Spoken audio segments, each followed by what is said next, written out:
siap sedia.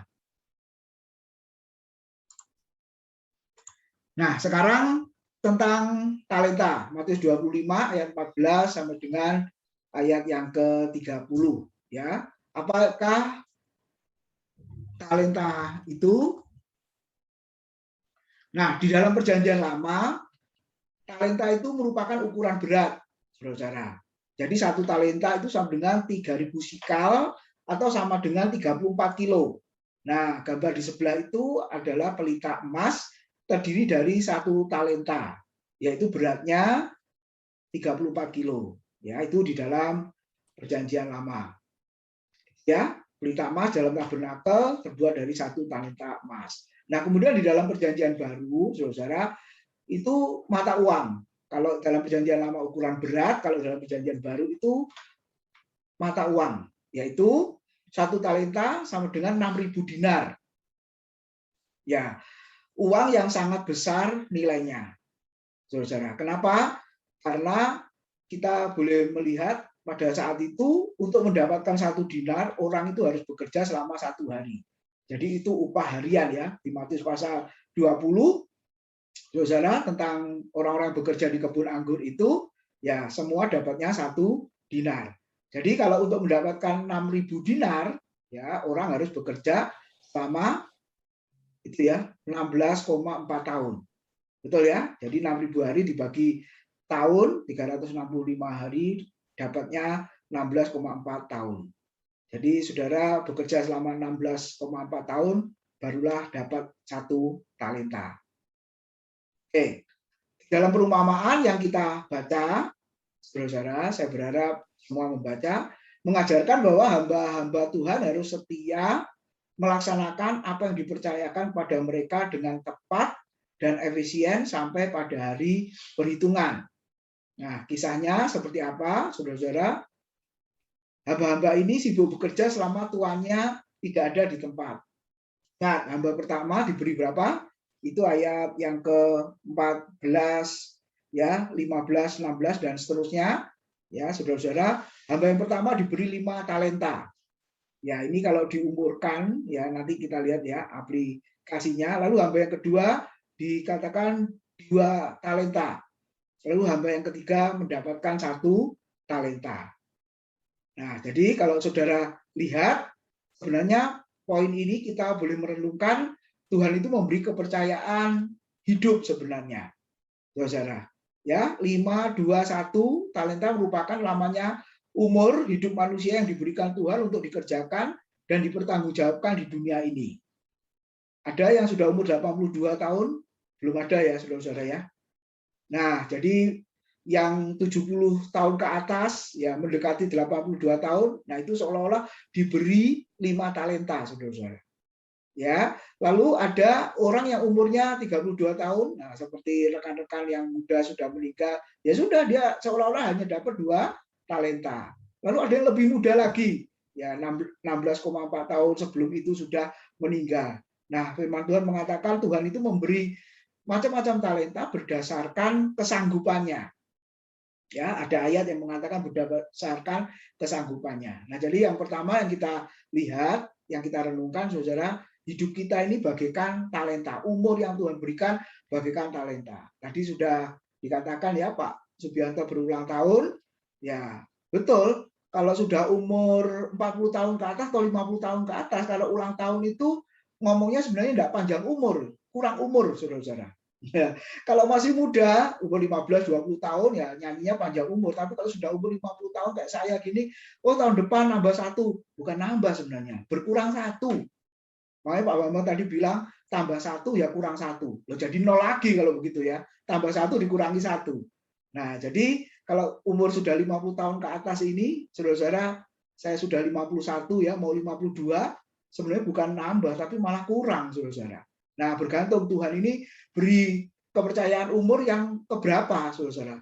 Puji Tuhan kalau sampai 82 tahun asal sehat ya, saudara-saudara ya. Kalau nggak sehat ya buat apa kan begitu.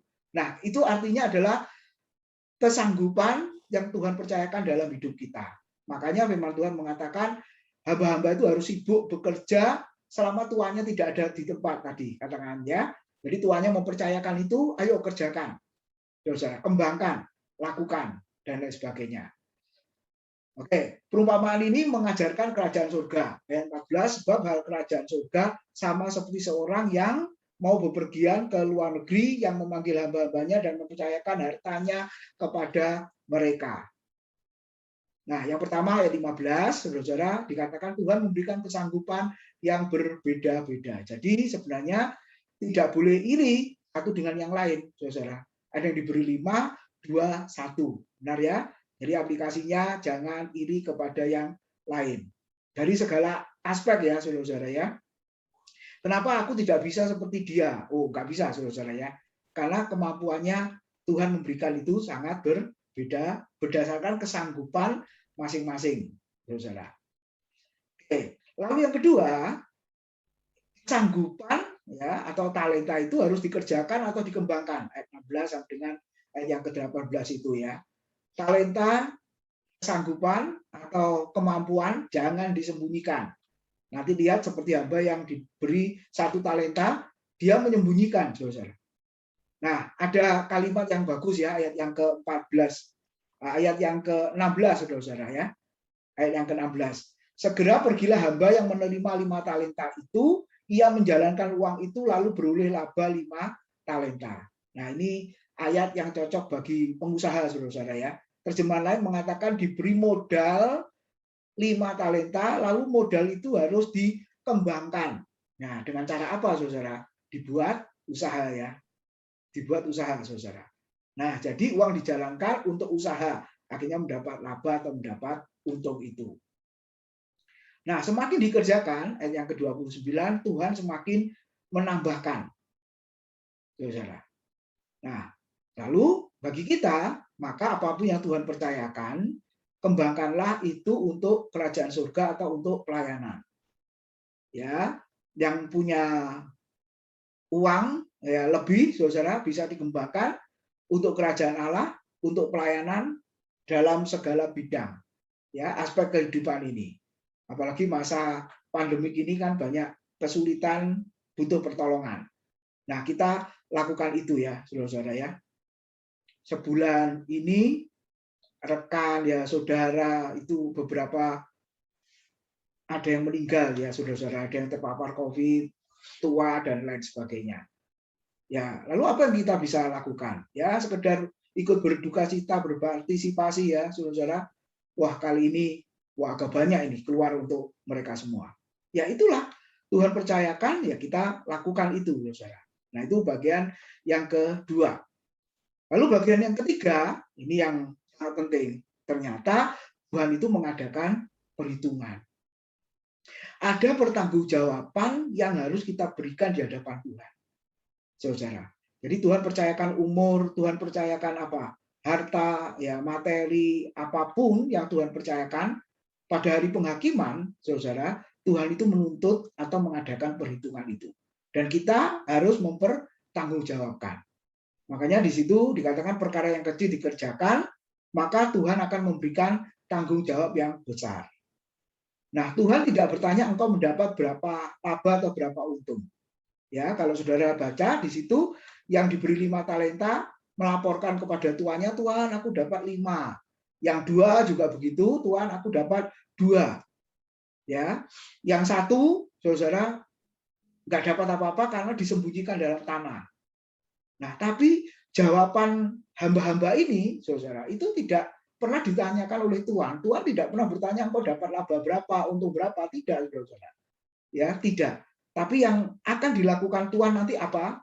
Coba kita bisa lihat, saudara-saudara. Ini yang dikatakan Tuhannya tadi. Ketika diberi kepercayaan 5 talenta dikembangkan, lalu yang 2 talenta dikembangkan, maka Tuhannya berkata apa? Baik sekali perbuatanmu itu, hambaku yang baik dan setia. Masuklah dan turutlah kebahagiaan Tuhanmu. Jadi, saudara, kalau bertanggung jawab di dalam hidup ini, maka Tuhan memuji yaitu kita sebagai hamba yang baik dan setia. Ya. Oke. Lalu respon Tuhan terhadap 2 hamba. Hamba yang dapat 5 dan yang dapat 2 tadi. Yang pertama memuji dengan berseru, baik sekali ya, perbuatanmu. Lalu diulangi lagi, saudara menyebut hambanya yang baik dan setia. Nah, biasanya kalau dalam kata Yunani itu muncul sampai 2 kali, saudara, ini berarti sangat penting sekali, dan penilaian dari Tuhan itu memang benar-benar seperti itu.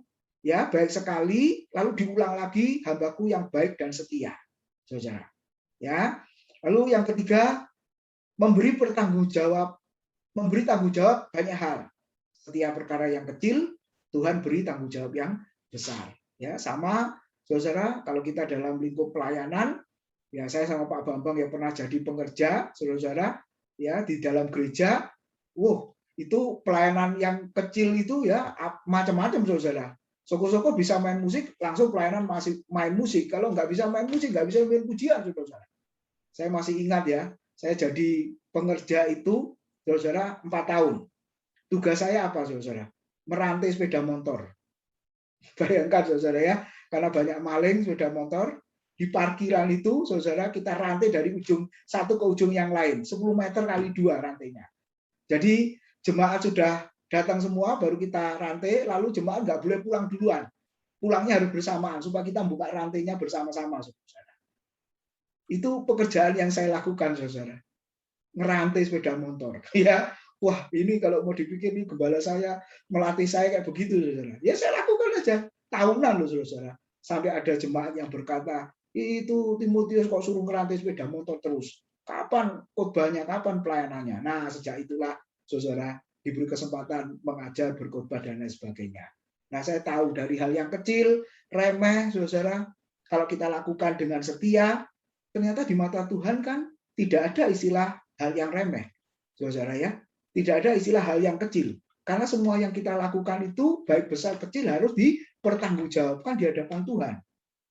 Nah, ini bagian yang sangat penting. Nah, kalau setia dalam perkara yang kecil, Tuhan beri dalam tanggung jawab yang besar. Saya ingat kesaksian Pak Sarip, awalnya masuk kerja bagaimana sampai seperti hari ini. Nah, tentunya semua di antara kita, saudara, pasti juga melakukan hal yang kecil.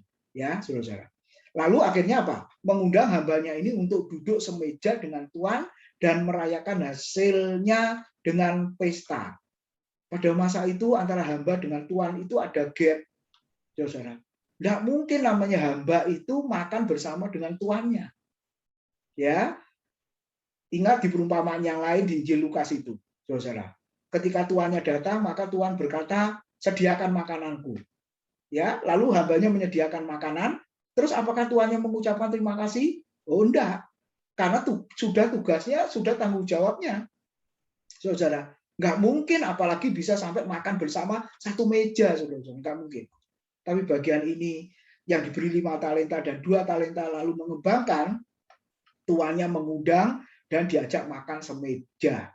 Waduh, saudara, ini satu perkara yang indah ya. Sehingga tidak ada lagi perbedaan, tidak ada gap lagi antara tuan dengan hamba, saudara.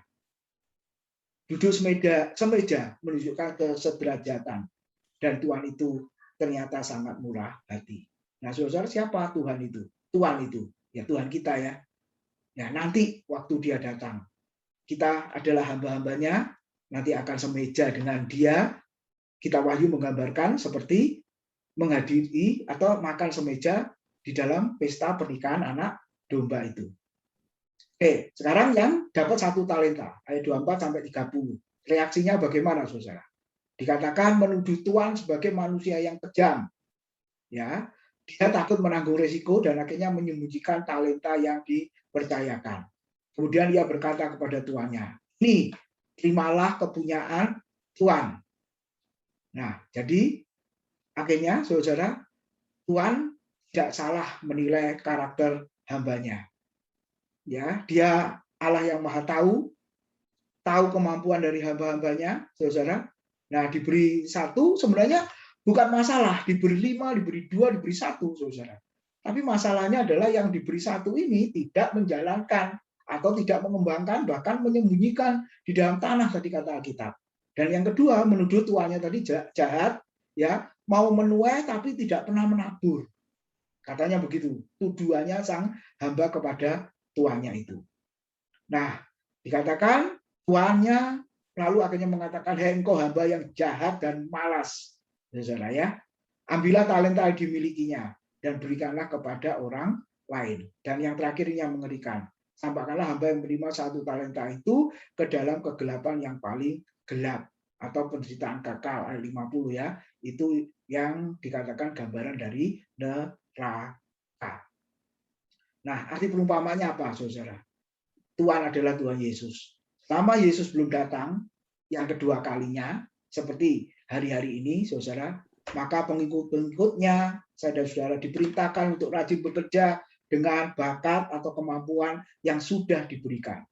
Dan para pengikut Kristus harus bertanggung jawab kepadanya saat dia kembali. Jadi kesimpulannya, Tuhan pasti memberikan kemampuan minimal 1 talenta. Kemudian kemampuan yang Tuhan berikan harus kita kembangkan. Ya, bahasanya di sini adalah terus belajar itu ya, saudara ya. Terus belajar, upgrade ya, terus belajar. Kalau dalam hal kelas ya, saudara. Lalu yang terakhir ada pertanggungjawaban di hadapan Tuhan. Nah, ini tambahan apa bedanya karunia dengan talenta? Ya, saudara, kalau talenta diberikan kepada semua orang atau boleh dikatakan bakat tadi ya. Ada yang 1, 2, dan 5. Ya, bakat sejak lahir. Nah, tujuannya macam-macam. Bisa untuk profesi diri sendiri dan mungkin juga bisa kesombongan ya, karena aku dapat ini itu dan sebagainya. Tapi kalau karunia Roh Kudus, saudara, diberikan pada orang percaya ya yang sudah lahir baru, dan itu pemberian dari Roh Kudus. Tujuannya apa? Untuk kemuliaan Allah yang diwujudkan dalam pelayanan dalam memperlengkapi tubuh Kristus atau gereja. Oke, ini dulu saudara sebelum dilanjut yang perumpamaan domba dan kambing ya. Ya, silakan kalau ada yang mau mendiskusikan. Atau sebelumnya Pak Ambang mau menambahkan tentang talenta, silakan Pak. Enggak, cukup itu Pak. Ya. Ya, saya kembalikan Pak Syarif. Ya, kira-kira ada yang kurang jelas tadi diterangkan dengan Pak Tim mengenai ayat talenta tadi.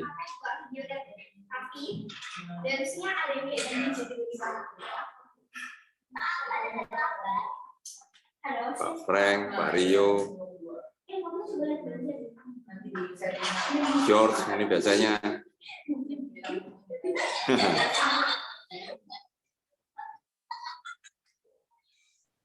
Jelas Pak. Ya, ini yang memang lebih agak jelas sudah ditafsirkan. Jadi oke Pak Tim, mungkin bisa lanjut mungkin. Ya, oke, saya lanjutkan ya yang domba dan kambing. Nah, itu ada hubungannya dengan yang kita diskusikan yang kemarin itu, saudara. Ya, coba saya berikan dulu.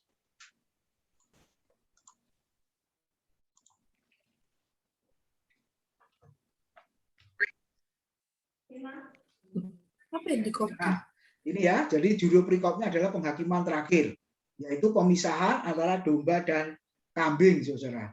Ya, saya berusaha cari gambarnya itu ya, saudara ya, domba dan kambing. Ya, kalau di dalam pengembalaan itu ya bersama-sama, saudara. Ya, bersama-sama jadi satu ya di situ ya.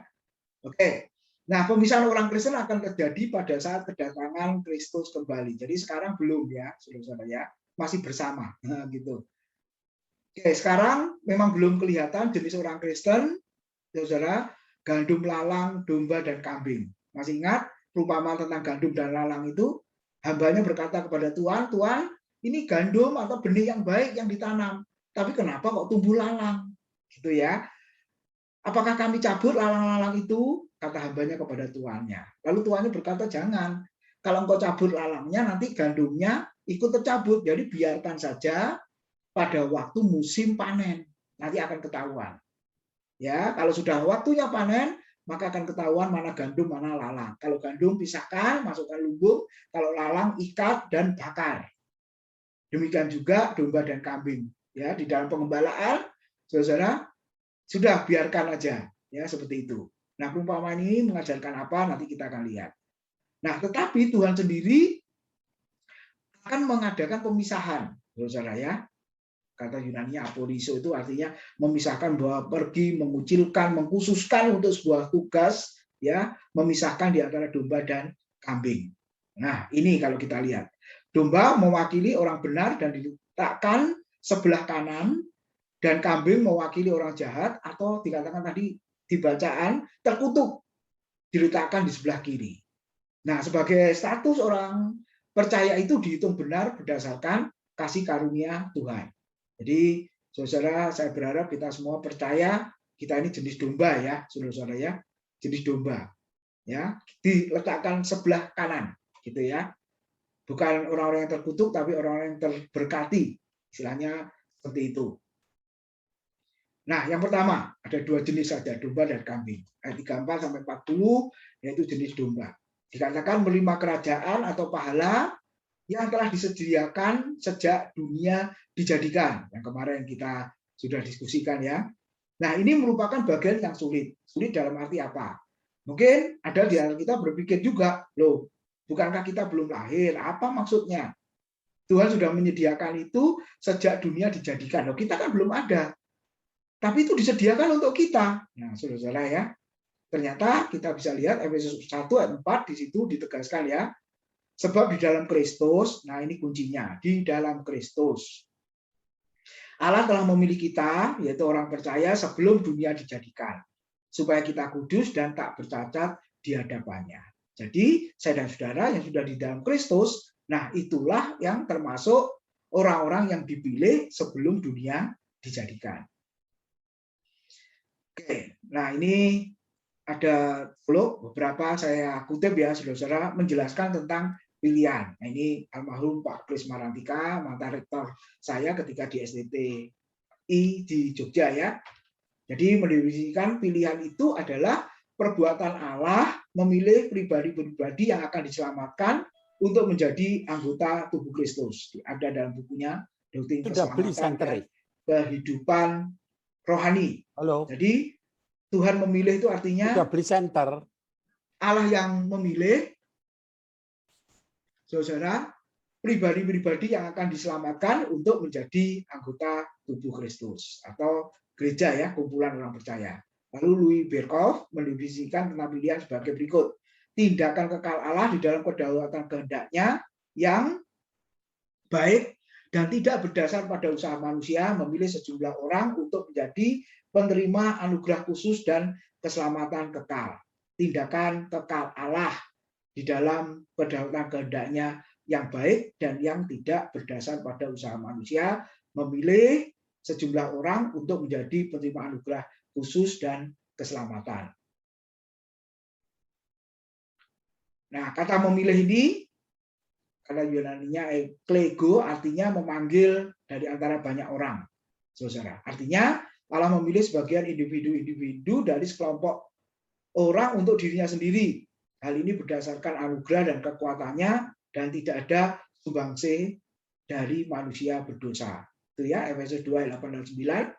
Sebab karena kasih karunia kamu diselamatkan oleh iman atau melalui iman, itu bukan hasil usahamu tapi pemberian Allah, dan itu bukan hasil pekerjaanmu, jangan ada orang yang memegahkan diri. Definisi kasih karunia ini adalah pemberian yang seharusnya tidak layak kita terima, tidak layak diterima oleh manusia berdosa, tetapi hal itu diberikan karena kebaikan dan kemurahan hati Allah. Itu artinya kasih karunia. Nah, kita lihat, sebab setelah berdosa, pada dasarnya manusia itu tidak ada yang mencari Allah. Ya, gambarannya banyak di Alkitab ya, saudara-saudara. Seperti orang yang mati, Efesus 2 ayat 1 dan 2 itu, saudara-saudara, dahulu kamu telah mati karena dosa dan pelanggaranmu, namanya orang mati. Saudara-saudara, bagaimana bisa bergerak? Tidak bisa melalui dirinya sendiri karena sudah mati. Harus ada orang lain yang menggerakkan, no? Harus ada orang lain yang membawa dia, mengangkat dia. Nah, demikian juga orang yang berdosa di hadapan Tuhan seperti orang mati, dan harus ada kuasa lain di luar dirinya yang mengangkat, yaitu kuasa Tuhan, saudara. Ya, itu yang kita lihat. Nah, seringkali orang bertanya, kalau begitu peranan tanggung jawab manusia ada di mana? Manusia hanya dituntut untuk merespon berita Injil, saudara. Nah, ini tanggung jawabnya manusia. Merespon Injil atau meresponi anugerah. Ini yang luar biasa ya, saudara.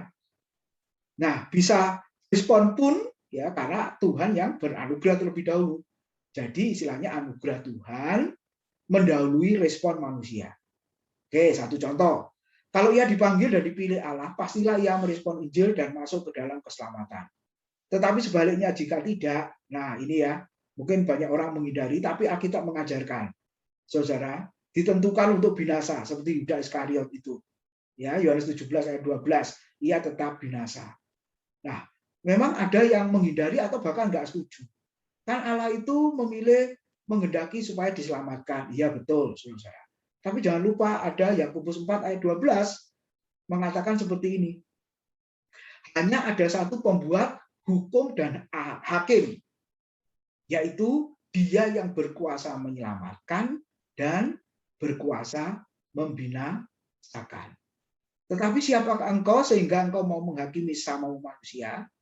Satu kali lagi saya ulang, hanya ada satu pembuat hukum dan hakim, yaitu dia, yaitu Allah yang berkuasa menyelamatkan dan membinasakan. Lihat gambar di sebelah itu kasus apa, saudara? Yohanes 8 ya, ayat 1 sampai 11, waktu Yesus mengajar di Bait Allah, lalu imam-imam orang Farisi membawa perempuan yang kedapatan berzina. Ya, kemudian diperhadapkan kepada Yesus. Kemudian orang-orang Farisi itu, saudara, berkata kepada Yesus, menurut hukum Taurat, perempuan yang kedapatan berzina ini diapakan? Jelas, menurut hukum Taurat harus dilempari batu sampai mati, saudara. Tapi apa jawaban Tuhan Yesus, saudara? Nah, kalau saudara jadi Yesus waktu itu bersikapnya bagaimana? Lalu yang kedua, berlakulah hukum Romawi pada masa itu. Ya, hukum Romawi mengatakan apa? Tidak boleh melempari batu. Nah, saudara, lihat ya, hukum Taurat dan Yesus hidup juga ya pada zaman Taurat, harusnya tahu ya, bahkan menghukum perempuan yang seperti ini dilempari batu sampai mati. Tapi karena pemerintah waktu itu, pemerintah Roma juga mempunyai hukum, yaitu melarang hukuman mati dengan lemparan batu, ya Yesus nggak mau melakukan. Terus apa yang dilakukan Yesus, saudara? Yesus berkata, siapa di antaramu yang tidak berdosa, yang tidak pernah berbuat dosa, lemparilah perempuan ini dengan batu. Yang pertama kali.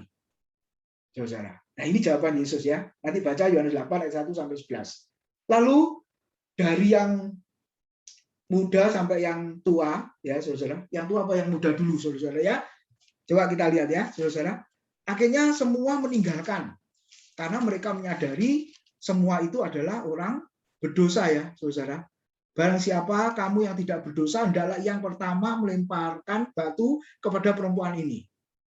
Ya, saudara. Lalu Yesus membungkuk pula dan menulis di tanah.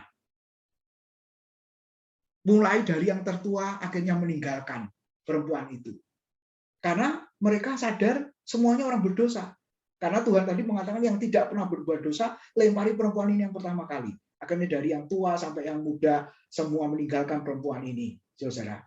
Dan hanya Yesus dengan perempuan ini. Lalu sambil itu Yesus menulis ke tanah. Kira-kira yang ditulis Yesus apa, saudara? Sampai akhirnya orang-orang Farisi ya yang membawa perempuan itu dari yang tua sampai yang muda meninggalkan. Yesus tulis apa kira-kira? Ya, Yesus tulis hukum. Ya, saudara. Jangan membunuh, mencuri, berzina. Ya, semua perbuatan dosa yang dilakukan orang pada umumnya ditulis. Makanya orang banyak itu ketika melihat tulisan Yesus, loh, berzina. Lah ini kan yang membawa aku dan sedang berzina juga dengan perempuan itu. Bisa jadi, saudara-saudara. Karena kita mengatakan mereka menangkap basah, ya sedang berzina perempuan itu. Lalu Yesus berkata, dia berkuasa menyelamatkan, dia juga berkuasa membinasakan.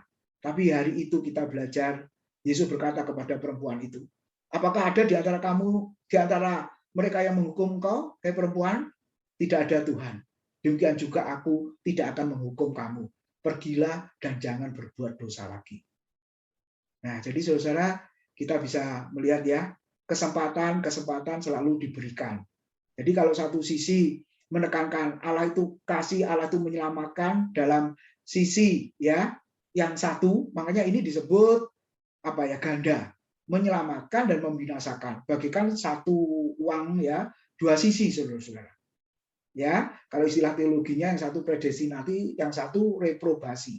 Yang satu dipilih untuk diselamatkan, yang satu dipilih untuk dibinasakan. Memang ini bagian yang sangat sulit, betul. Ya, tapi saudara sekali lagi, ini hanya diketahui oleh Tuhan.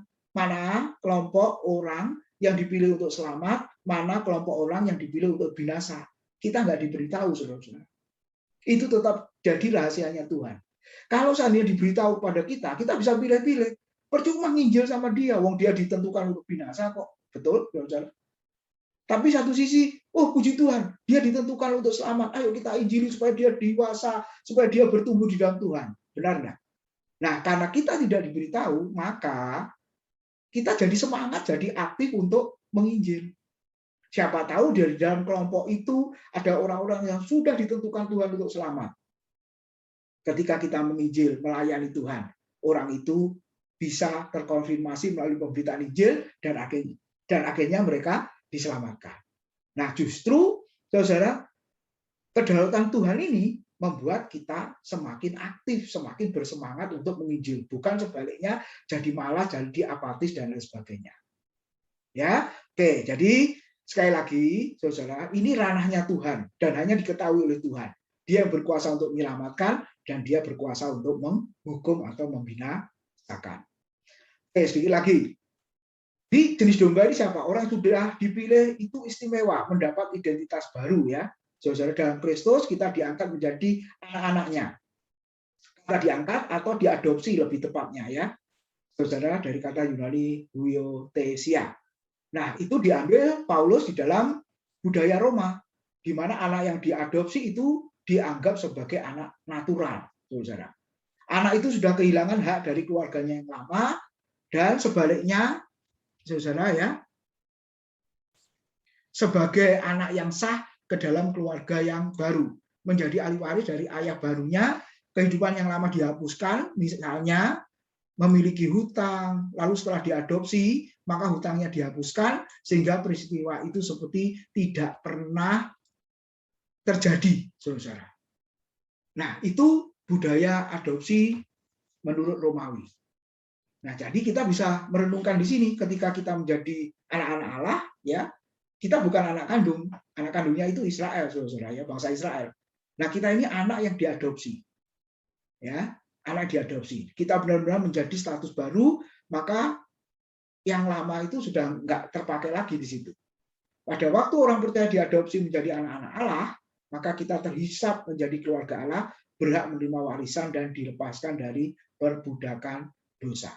Lalu yang kedua tadi, saudara, melakukan sesuatu orang lain yang sama, melakukan sesuatu untuk orang lain sama dengan sudah melakukannya untuk Tuhan. Nah, ini yang luar biasa.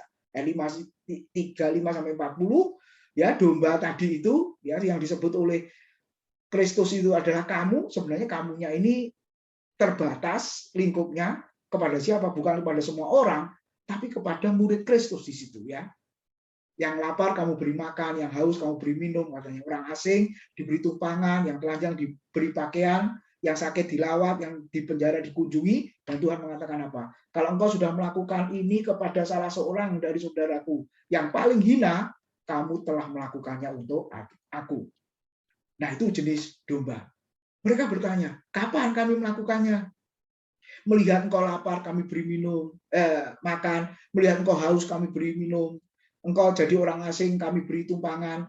Lalu engkau telanjang, kami beri makan. Kapan itu? Lalu Tuhan mengatakan apa? Kalau engkau sudah melakukan kepada salah seorang dari saudaraku yang paling hina.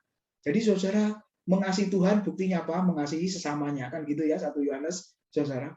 Jadi ketika saya sudah mengatakan mengasihi Tuhan, mau berbuat sesuatu untuk Tuhan, buktinya apa? Ya kita mengasihi dan berbuat sesuatu untuk sesama kita. Nah, itu yang dikatakan jenis domba, saudara. Nah, sekarang yang kedua, bagian terakhir, jenis kambing. Matius 25 ayat 41-46 ya. Jenis ini tidak melakukan sesuatu untuk Tuhan. Ya, mengapa? Karena memang sejak semula belum diselamatkan. Ya, itu ya lawannya, saudara. Sekali lagi ini bagian yang sangat sulit, tapi Alkitab memang mengajarkan yang seperti itu. Nah, ciri-ciri kambing seperti apa? Nanti baca Yeskiel 34 ayat 17-19 ya. Menghabiskan padang rumput yang terbaik, saudara. Ya, jadi umat Tuhan digambarkan ada dua kelompok, domba dan kambing. Ya, yang jenis kambing dikatakan menghabiskan padang rumput yang terbaik dengan rakus dan serakah, saudara dihabisin. Gitu ya. Lalu menginjak-injak padang rumput dengan kakinya. Supaya setelah itu dia tinggalkan, lalu dimakan sama domba-domba. Memang domba kan terkenal bodoh, ya dungu, lemah, ya saudara-saudara. Ya akhirnya domba makan. Nah ini ciri khasnya kambing ya. Yang ketiga, mengeruhkan air yang jernih dengan kakinya, atau maaf yang kedua dengan air kotorannya dia, saudara-saudara. Lalu yang keempat, nah ini menanduk-nanduk dengan tanduknya yang tajam. Nah ini ciri khas dari kambing. Ya sudah ada di Yeskiel pasal 34 ayat 17 sampai 19. Lalu kesimpulannya, di gereja ada dua jenis ini. Ya, di pelayanan ada dua jenis ini. Hamba-hamba Tuhan, orang Kristen ada dua jenis ini, kambing atau domba. Kalau yang jenis domba, mereka sukar digembalakan dan pekerjaannya adalah selalu merusak pelayanan pekerjaan Tuhan, selalu menjadi batu sandungan bagi orang lain. Jadi, saudara, yakinlah malam hari ini kita semua adalah domba-domba di hadapan Tuhan. Amin, saudara. Tuhan memberkati. Ya, saya serahkan Pak Syarif atau Pak Ambang mau menambahkan.